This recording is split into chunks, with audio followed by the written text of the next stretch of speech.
प्रायोजक हैं रोजगार डेवलपर्स। नमस्कार, स्वागत है आपका न्यूज बुलेटिन में और मैं हूं आपके साथ सपना पांडे। बुलेटिन की शुरुआत से पहले एक नजर इस वक्त की हेडलाइंस पर।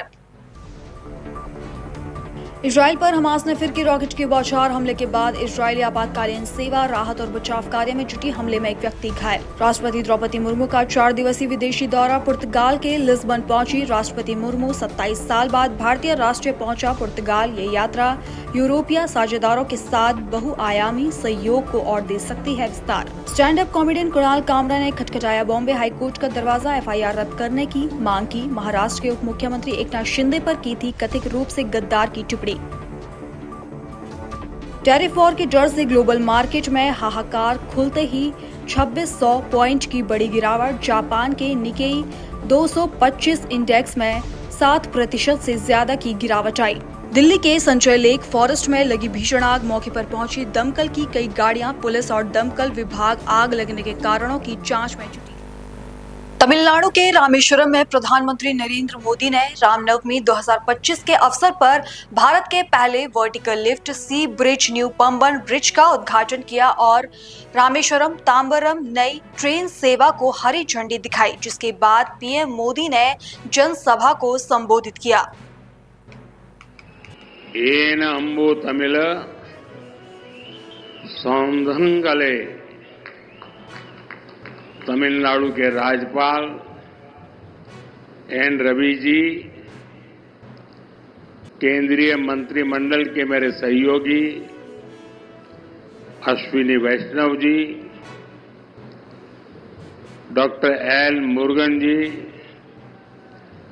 तमिलनाडु सरकार के मंत्रीगण, सांसद, अन्य महानुभाव और मेरे प्यारे भाई और बहनों, नमस्कार। வணக்கம்.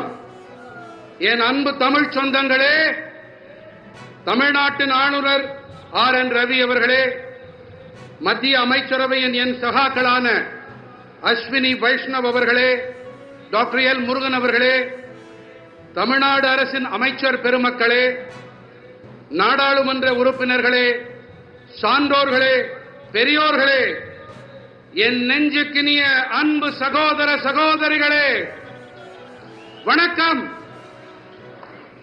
साथियों, आज रामनवमी का पावन पर्व है।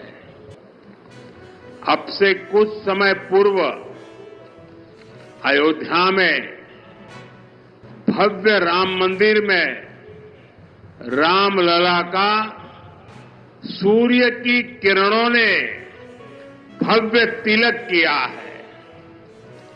भगवान श्री राम का जीवन, उनके राज्य से मिलने वाली सुशासन की प्रेरणा राष्ट्र निर्माण का बड़ा आधार है। और आज रामनवमी है। मेरे साथ बोलिए, जय श्री राम, जय श्री राम, जय श्री राम। நண்பர்களே, இன்று புனிதமான ஸ்ரீ ராம நவமி நன்னாள். சில காலம் முன்பாகத்தான் அயோத்தியிலே பிரம்மாண்டமான ராமர் ஆலயத்திலே ராம்லலாவுடைய திருவதனத்தின் மீது சூரியனின் கதிர்கள் அற்புதமான திலகத்தை பொழிந்தன. பகவான் ஸ்ரீ ராமனின் வாழ்க்கை, அவருடைய ஆட்சியிலிருந்து கிடைக்கக்கூடிய நல்லாளுகை குறித்த உத்வேகமாகியன தேசத்தை நிர்மாணிப்பதில் பெரிய ஆதாரமாக இருக்கின்றன. இன்று ராம நவமியாக இருப்பதால் என்னுடன் அனைவரும் முழங்குங்கள், ஜெய் ஸ்ரீராம்। तमिलनाडु के संगम कालीन साहित्य में भी श्री राम के बारे में कहा गया है। मैं रामेश्वरम की इस पवित्र धरती से समस्त देशवासियों को रामनवमी की हार्दिक शुभकामनाएं देता हूं।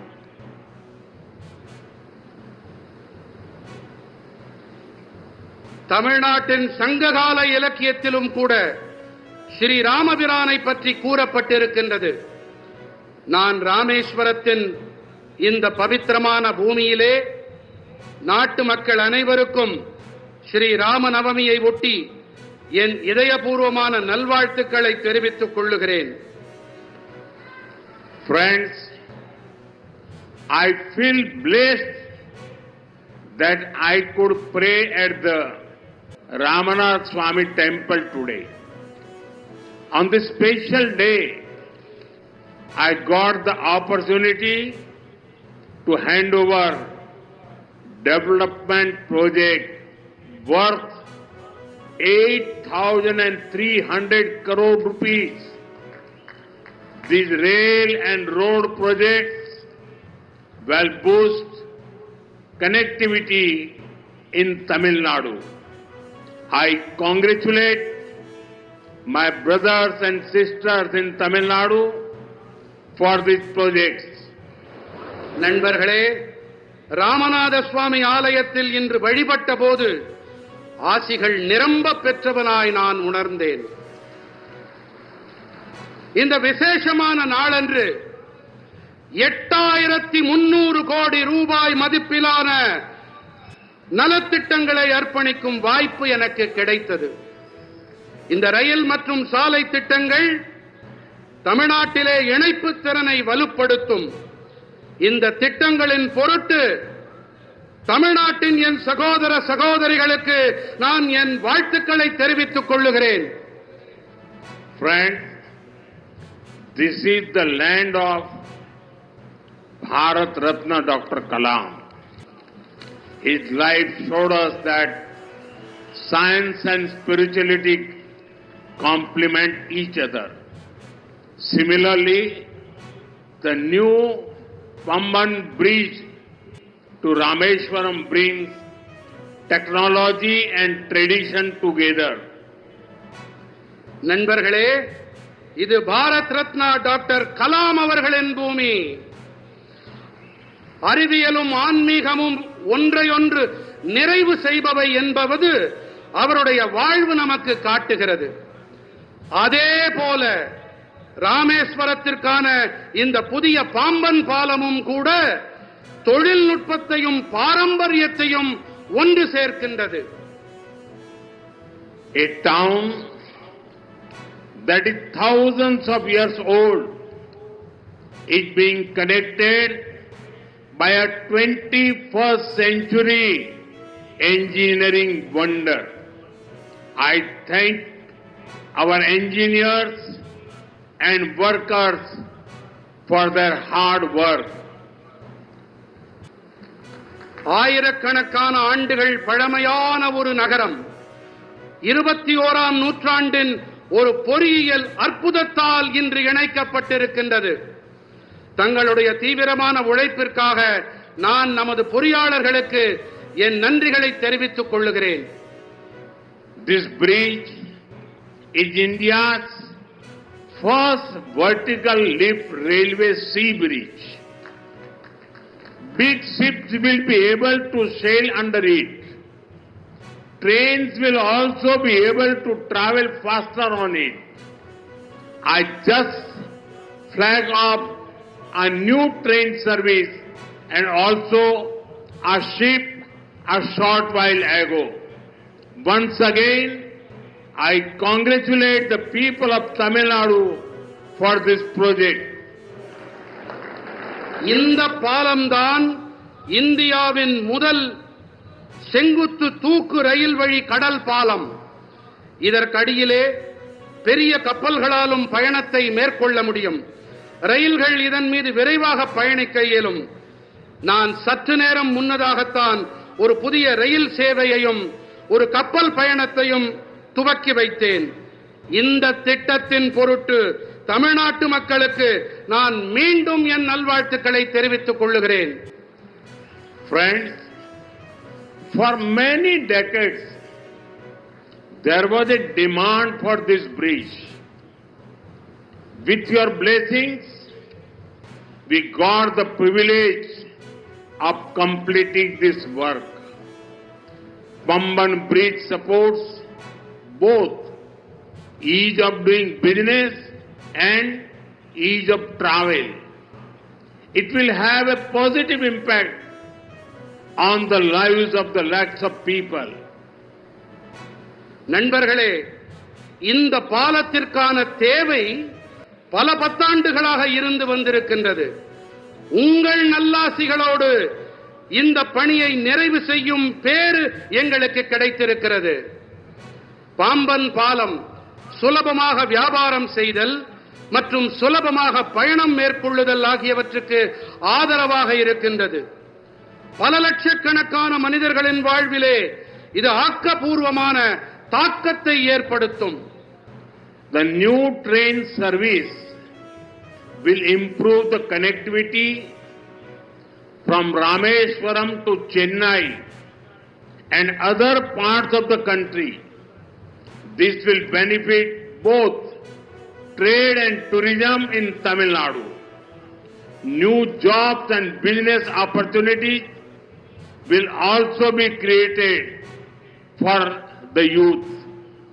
ராமேஸ்வரம் தொடங்கி சென்னை வரையும் நாட்டின் பிற பகுதிகளுக்கும் இடையிலான இணைப்பினை இந்த புதிய ரயில் சேவை மேம்படுத்தும். தமிழ்நாட்டின் சுற்றுலா மற்றும் வணிகத்திற்கு இது ஆதாயங்களை அள்ளித்தரும். இளைஞர்களுக்கான புதிய வேலை வாய்ப்புகள் மற்றும் சந்தர்ப்பங்களை இது ஏற்படுத்தி தரும். साथियों, बीते 10 वर्षों में भारत ने अपने इकोनॉमी का साइज दोगुना किया है. इतनी तेज ग्रोथ का एक बड़ा कारण हमारा शानदार मॉडर्न इंफ्रास्ट्रक्चर भी है. बीते 10 सालों में हमने रेल, रोड, एयरपोर्ट, पोर्ट, बिजली, पानी, गैस पाइपलाइन ऐसे इंफ्रास्ट्रक्चर का बजट करीब 6 गुना बढ़ाया है. நண்பர்களே, கடந்த 10 ஆண்டுகளிலே பாரதம் தனது பொருளாதாரத்தின் அளவினை இரட்டிப்பாக்கி இருக்கின்றது. இத்தனை விரைவான வளர்ச்சிக்கான ஒரு பெரிய காரணம் என்று சொன்னால் நமது அருமையான நவீன கட்டமைப்பும் அதில் அடங்கும். கடந்த 10 ஆண்டுகளில் நாம் ரயில், சாலை, விமான நிலையம், துறைமுகங்கள், மின்னாற்றல், நீர், எரிவாயு குழாய்கள் போன்ற கட்டமைப்புகளுக்கான நிதி ஒதுக்கீட்டை 6 மடங்கு உயர்த்தி இருக்கின்றோம். आज देश में बहुत तेजी से मेगा प्रोजेक्ट पर काम हो रहा है. आप नॉर्थ में देखेंगे तो जम्मू कश्मीर में दुनिया के सबसे ऊंचे रेल ब्रिज में से एक चिनाब ब्रिज बना है. वेस्ट में जाएंगे तो मुंबई में देश का सबसे लंबा सी ब्रिज अटल सेतु बना है. ईस्ट में जाएंगे तो असम के बोगीबील ब्रिज के दर्शन होंगे और साउथ में आते हैं तो दुनिया के गिने चुने वर्टिकल लिफ्ट ब्रिज में से एक पंबन ब्रिज का निर्माण पूरा हुआ है. இன்று தேசத்தின் மிக விரைவாக மெகா திட்டங்கள் தொடர்பான பணிகள் நடைபெற்று வருகின்றன. வடக்கிலே நீங்கள் பார்த்தீர்களானால் ஜம்மு காஷ்மீரத்திலே உலகின் மிக உயரமான ரயில் பாலங்களில் ஒன்றான சினாப் பாலம் அமைக்கப்பட்டிருக்கின்றது. மேற்கிலே பார்த்தீர்கள் என்றால் மும்பையிலே தேசத்தின் மிக நீளமான கடல் பாலமான அடல் பாலம் அமைக்கப்பட்டிருக்கின்றது. கிழக்கிலே கவனித்தோம் என்றால் அசாமின் போகிபீல் பாலத்தை நீங்கள் பார்க்கலாம். மேலும் தெற்கு நோக்கி பயணித்தால் உலகின் வெகு குறைவான செங்குத்து உயர்த்தல் கொண்ட பாலங்களில் ஒன்றான பாம்பன் பாலத்தின் நிர்மாணம் நிறைவடைந்திருக்கின்றது. इसी तरह ईस्टर्न और western freight corridor, dedicated freight corridor भी तैयार हो रहे हैं. देश की पहली बुलेट ट्रेन पर तेजी से काम चल रहा है। वंदे भारत, अमृत भारत और नमो भारत जैसी आधुनिक ट्रेनें रेल नेटवर्क को और आधुनिक बना रही है। இதைப் போலவே கிழக்கு மற்றும் மேற்கு பிரத்யேகமான சரக்கு போக்குவரத்து இடைவெளியும் கூட அமைக்கப்பட்டு வருகின்றது. தேசத்தின் முதல் புல்லட் ரயில் தொடர்பான பணிகளும் விரைவாக நடந்தேறி வருகின்றன. வந்தே பாரத், அம்ருத் பாரத் மற்றும் நமோ பாரத் போன்ற நவீன ரயில்களும் ரயில் வலைப்பின்னலை மேலும் நவீனப்படுத்தி வருகின்றன. साथियों, जब भारत का हर रीजन आपस में कनेक्ट होता है तो डेवलप्ड नेशन बनाने का रास्ता मजबूत होता है। दुनिया के हर डेवलप्ड नेशन, हर डेवलप्ड रीजन में यही हुआ है। आज जब भारत का हर स्टेट आपस में कनेक्ट हो रहा है तो पूरे देश का पोटेंशियल सामने आ रहा है। इसका बेनिफिट भी देश के हर रीजन को हो रहा है, हमारे तमिलनाडु को हो रहा है। நண்பர்களே, பாரதத்தின் அனைத்து பகுதிகளும் பரஸ்பர இணைப்புகள் உடையவையாக ஆகும்போது வளர்ந்த தேசமாக ஆகும் பாதை மேலும் வலுவடைகிறது. உலகின் அனைத்து வளர்ச்சியடைந்த நாடுகளில் வளர்ச்சிக்கான காரணம் இதுதான். இன்று பாரதத்தின் அனைத்து மாநிலங்களும் ஒன்றோடு ஒன்று இணைக்கப்படும் போது தேசத்தின் ஒட்டுமொத்த சாத்தியங்களும் வெளிப்படுத்தப்படுகின்றன. இவற்றின் ஆதாயங்களும் கூட தேசத்தின் அனைத்து பகுதிகளுக்கும் கிடைக்கின்றன. நமது தமிழ்நாட்டிற்கும் கிடைத்து வருகின்றது. साथियों, विकसित भारत के सफर में तमिलनाडु का बहुत बड़ा रोल है। पाम्बन समुद्र पुल भारत का पहला वर्टिकल सी लिफ्ट ब्रिज है, जिसकी लंबाई 2.08 किलोमीटर है और इसमें 99 स्पेन है। इसमें 72.5 मीटर लंबा वर्टिकल लिफ्ट स्पेन है जो 17 मीटर तक ऊंचा उठ सकता है। इससे बड़े जहाजों के आसानी से गुजरने की सुविधा होगी, जबकि ट्रेन संचालन में कोई बाधा नहीं आएगी। इस पुल को बनाने में 550 करोड़ रुपए से अधिक की लागत आई है। वहीं इस मौके पर रेल मंत्री अश्विनी वैष्णव, तमिलनाडु के राज्यपाल RN रवि, राज्य के वित्त मंत्री थांगम थेनासूर और अन्य नेता मौजूद थे। श्रीलंका से लौटने के बाद प्रधानमंत्री मोदी का स्वागत तमिलनाडु के वित्त मंत्री केंद्रीय मंत्री एल मुरुगन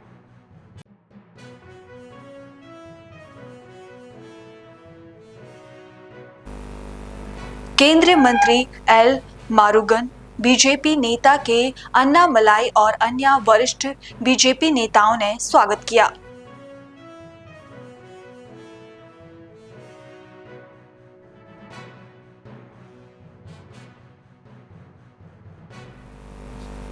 खबरों का सिलसिला आगे भी जारी है। फिलहाल लेते हैं एक छोटा सा ब्रेक।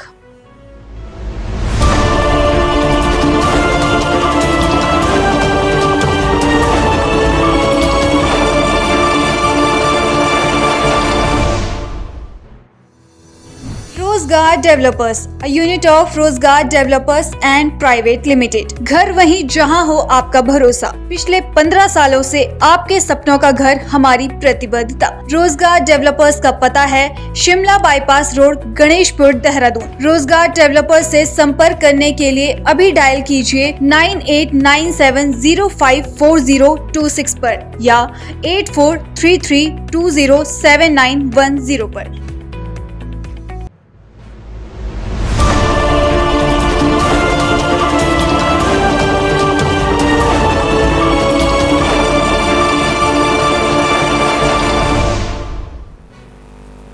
ब्रेक के बाद आपका फिर से स्वागत है। अगली खबर यूपी के हापुड़ से है, जहां पुलिस और स्वाट टीम ने संयुक्त कार्रवाई करते हुए भारत गैस एजेंसी में हुई चोरी की घटना का खुलासा किया है।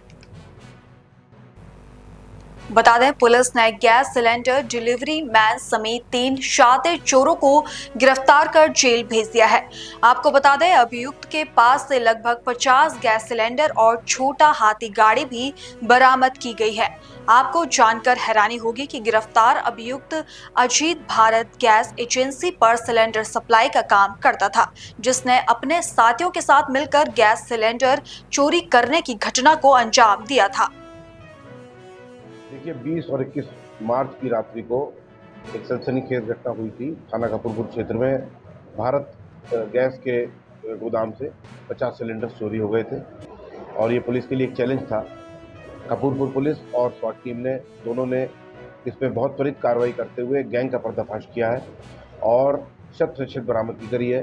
50 सिलेंडर्स जो कि भरे हुए चोरी गए थे, सभी सिलेंडर्स को बरामद किया है और एक टाटा एस बरामदगी हुई है। 3 मुलजिम गिरफ्तार हुआ। उसमें जानकारी में आया है कि अजीत उर्फ हनुमान नाम का आदमी उसी गांव मतनावली का रहने वाला, जो कि इस एजेंसी पे पहले काम करता था, काम कभी कभी आजकल भी करता था, उसी के द्वारा अपने 2 साथियों की मदद से ये घटना कारित करी गई थी और उसके बाद में खेत में सिलेंडर छिपा के रखे गए थे, जहाँ से पुलिस ने इनकी बरामदगी करी है। तो पहले भी कोई आपराधिक इतिहास है? जी हाँ, ये जो अजीत उर्फ हनुमान नाम का व्यक्ति है, जो गैंग का लीडर है, इसका आपराधिक इतिहास है। इसके ऊपर पहले भी मुकदमे इसी प्रकार से चोरी के, और बाकी जो शेष 2 हैं उनके बारे में भी जानकारी की जा रही है। विवेचना के क्रम में जैसे जैसे जानकारी आगे आएगी उसी के अनुसार आगे भी कार्रवाई की जाएगी। इसका मास्टरमाइंड कौन था? इसका मास्टरमाइंड अजीत उर्फ हनुमान नाम का व्यक्ति, मैंने आपको बताया, मतनावली का ही रहने वाला, वही इस घटना का मास्टरमाइंड। अगली खबर अमेठी से है, जहां बीजेपी ने बीते दिन अपना स्थापना दिवस मनाया है। इस अवसर पर बीजेपी जिला कार्यालय पर कार्यकर्ताओं ने सुंदरकांड हनुमान चालीसा का पाठ किया। इस दौरान कई कार्यकर्ता मौजूद रहे।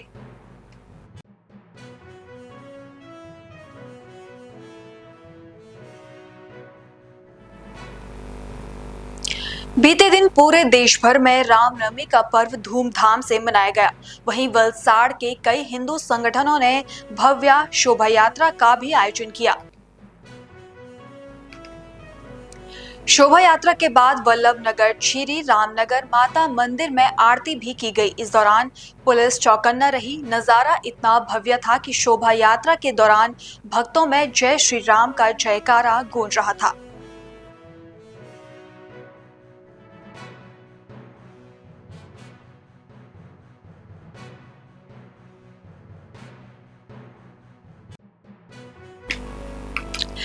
कल देश भर में पूरे दिन रामनवमी का पर्व धूमधाम से मनाया गया, जिसमें वलसाड़ के कई हिंदू संगठनों ने भव्य शोभा यात्रा का आयोजन किया। इस शोभा यात्रा के बाद वल्लभ नगर, श्री रामनगर माता मंदिर में आरती का भी आयोजन किया गया, जिसमें कई पुलिस चौकन्ना रही। नजारा बहुत ही भव्य था।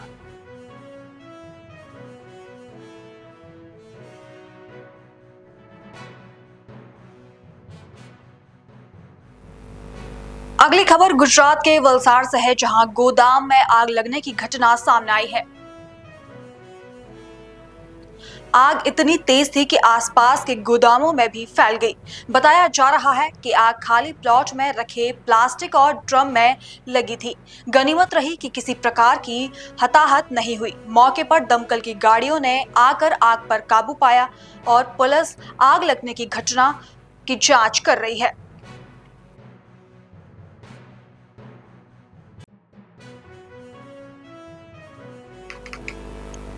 अगली खबर दुर्ग से है, जहां बीते रविवार को 7 साल की बच्ची का शव मिलने से सनसनी फैल गई।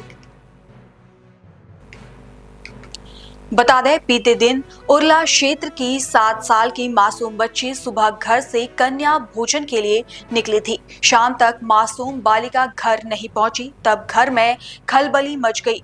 परिजन शाम के वक्त बच्ची की तलाश के लिए निकले, तब बच्ची ऐसे हालत में मिली कि घर वालों का दिल दहल गया।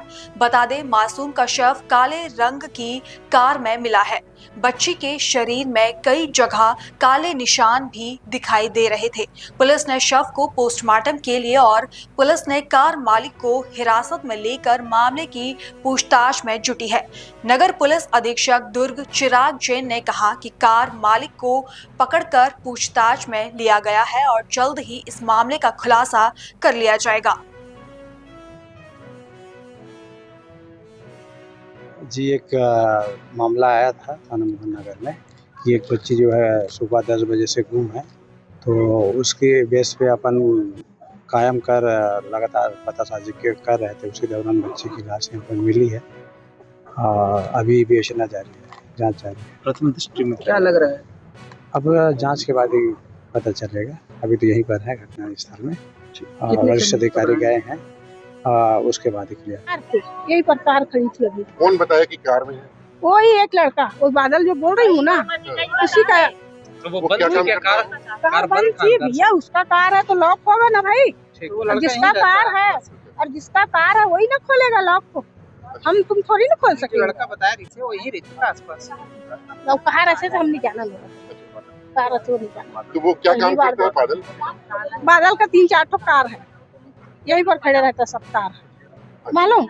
तो मैं उसको बोली हूँ कि ड्राइवर होगा 3-4 बार मैं उसको देखी हूँ यही। कोई आपको कोई शंका है ऐसा? नहीं, कोई शंका नहीं सर, कोई शंका नहीं था मेरे को, मगर मैं उसको देखी हूँ तो ना फिर ना वहाँ पर वो मिला मेरे को। मैं वो घर से आ रही थी, वहाँ पर एक टोपी वाले वो तेलुगु के साथ वो खड़ा था, वो लड़का, ठीक है। तो उसको वो बता रहा था, तो पूछा होगा क्या हो गया। आप लोग कार देखे तो कार के अंदर बच्ची कैसी थी? सीट के नीचे थी, बहुत नहीं, मतलब आपको लग रहा है उसके साथ कुछ गलत हरकत हुई है क्या? मेरे को तो लग रहा है क्योंकि उसके शरीर पूरे ना पूरा ऐसे पूरा नोचा गया था और यहाँ का पूरा चमड़ी निकल गया था, पूरा सफेद दिख रहा था चमड़ी। और उसके बाद मुंह तरह से खून आ रहा था। हाँ। अच्छा, और मतलब उसके शरीर में निशान और उसके शरीर में इधर पूरे निशान थे, इधर पूरे मतलब नकोड़ने का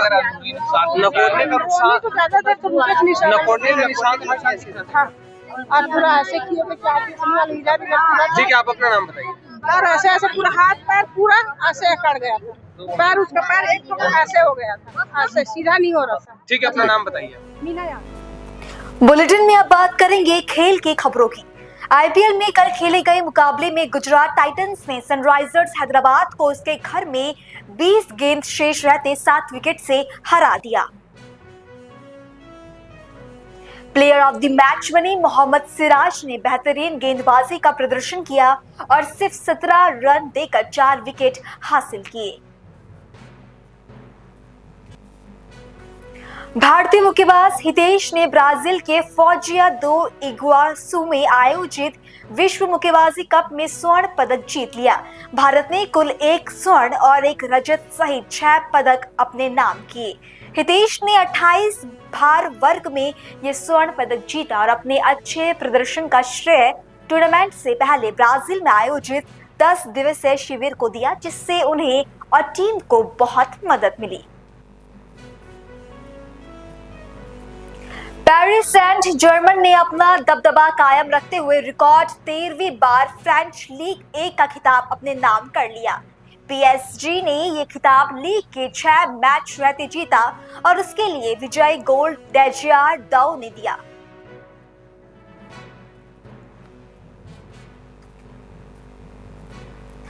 तेलंगाना, दादरा एंड नागर हवेली और दमन एंड दीव ने 15वीं हॉकी इंडिया सीनियर पुरुष राष्ट्रीय चैंपियनशिप में अपनी पहली जीत दर्ज की।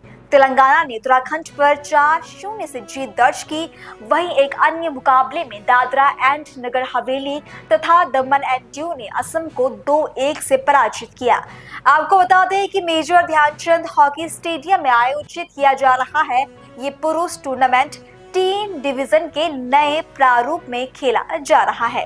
इससे पहले मार्च में महिला चैंपियनशिप भी इसी तरह के प्रारूप में खेली गई थी।